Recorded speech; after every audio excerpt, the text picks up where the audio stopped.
Now I did something a little crazy, a little rebellious, at least in the craft world anyway, I guess you could say, and I decided to go on vacation for the first time in 8 years without bringing craft supplies with me, footage to edit, and just completely live in the moment. I left my craft room for 30 days and did not get creative at all.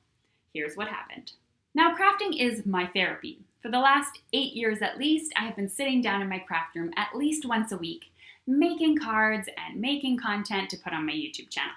I come to my happy space, I sit down, I craft, I listen to a podcast or an audiobook, and I just take time to be in my world where I don't have to think of the problems outside. It's been this way for years, and sure, I've had moments where it wasn't working too well and I wasn't being creative because of some sort of outside factor like stress, but I usually just had to make an adjustment and then I was back to it. For example, when I quit design teams or when I decided to not create a billion videos a week and just go down to the quality, not quantity mentality. But overall, my crafting time has been so enjoyable. So thinking of not doing it for an entire month gave me anxiety. Now, usually when I was on vacation, I'd always pack either a small baggie of things. I usually decided on something like, I'm going to practice watercoloring, so I'd just bring my watercoloring supplies, or I'd just bring my Copic markers and color, something that was kind of easy to bring with me. And sometimes I took a whole bunch of stuff with me, depending on the type of vacation I was going on, and if I knew I was going to be alone a lot of the time. Now, the reason I didn't do it this time is because I haven't seen my friends and family in over 2 years because of the pandemic, and I wanted to just enjoy every single moment I could with them without having to think about putting out a video or crafting or being creative. I was going to get that happiness and that therapy that art brings me in my everyday life. So I thought I'm going to be okay. So the ultimate question is, what happened? No, I didn't die, I promise. At first, I didn't think about crafting at all, actually. I was so busy enjoying myself with everyone that I was finally able to turn off.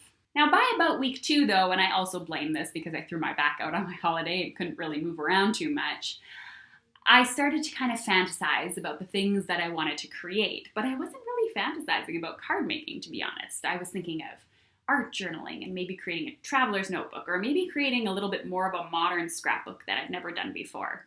I even went on a few websites and checked out some of the new things that are coming out, which is something that I broke the habit to a long time ago. I no longer go search for those new releases because it causes me to spend money and it's usually on things I don't need. And so I actually started to look again to see if anything exciting's come out recently. Randomly throughout the day, ideas started popping into my head, either for videos or things that I wanted to create. Sometimes I can sit at my desk here and have a planning session for hours and not come up with a single good idea. But I found that in the middle of the day or in the shower or when I was visiting friends, an idea would pop into my head. I'd just grab my phone quick, write it down, and I knew it was going to be there later for me. Now the ultimate question is, did I miss it? And the answer is, no, not really. I think because I knew the break was temporary away from my craft room and it was much needed, I didn't feel the need to be creative. I found my joy and my happy place in other things. And after being home for so long was so fulfilling that I didn't need my creative time to really reset. I definitely needed a good nap though, because this introvert was exhausted. But that doesn't mean that I'm quitting my channel or stopping card making or turning into something completely different. Not at all. Now, just because I didn't miss it while I was on my break doesn't mean it didn't give me the recharge I need to get back at it. So I'm back with a goal of creating a video for you guys every 2 weeks that is free. I'm also starting my live classes for Justine Hovey VIP members and creating 1 bonus video a month for them as well. I'm also creating courses and planning some more crafty events for the future, both virtual and live. And for those of you who have maybe missed my videos for the month that I was gone, I put together a fun little playlist for you here to kind of review some of the older videos as I prepare for the next video to come out. I'll see you soon.